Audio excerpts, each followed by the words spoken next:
చేతులు వణుకుపోతున్నాయి. సరే, కంటిన్యూ చేస్తాను. జనసేన జెండాకున్న పొగర అలాంటిది. ప్రత్యర్థుల గుండెల్లో దడలు పుట్టించే జనసేన జెండా అది.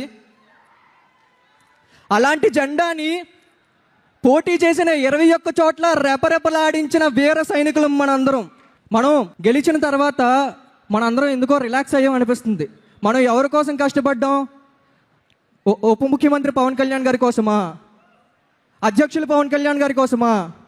మన అన్నయ్య పవన్ కళ్యాణ్ గారి కోసం కాదా? ఆయన మన అన్నయ్య కాదా?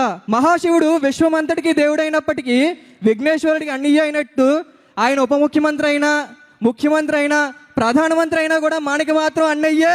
ఆయనకి మనకి దూరం 2 గుండెలు మాత్రమే. ఆయన మన సొంత అన్నయ్య. ఇది మన సొంత party, Janasena party. Janasena party కోసం మనం శ్రమించాం, గెలిపించాం. గెలిచిన తర్వాత ఎందుకో కొంచెం రిలాక్స్ అయ్యాం. మనం ఆయన్ని ఉప ముఖ్యమంత్రి స్థానంలో కూర్చోబెట్టాం. ఇది మనకి సరిపోతుందా? మన కోరిక నిజం అవ్వాలంటే ఏం చేయాలి? పదవుల కోసం ప్రాకులాడితే సాధ్యమవుతుందా? ఫోటోల కోసం ఎగబడితే సాధ్యమవుతుందా? మరేం చెయ్యాలి? ప్రభుత్వం అమలు చేస్తున్న ప్రతి పథకాన్ని ప్రజల్లోకి తీసుకెళ్ళాలి. పవన్ కళ్యాణ్ గారు చేస్తున్న ప్రతి పథకాన్ని ప్రజల్లోకి తీసుకెళ్ళాలి.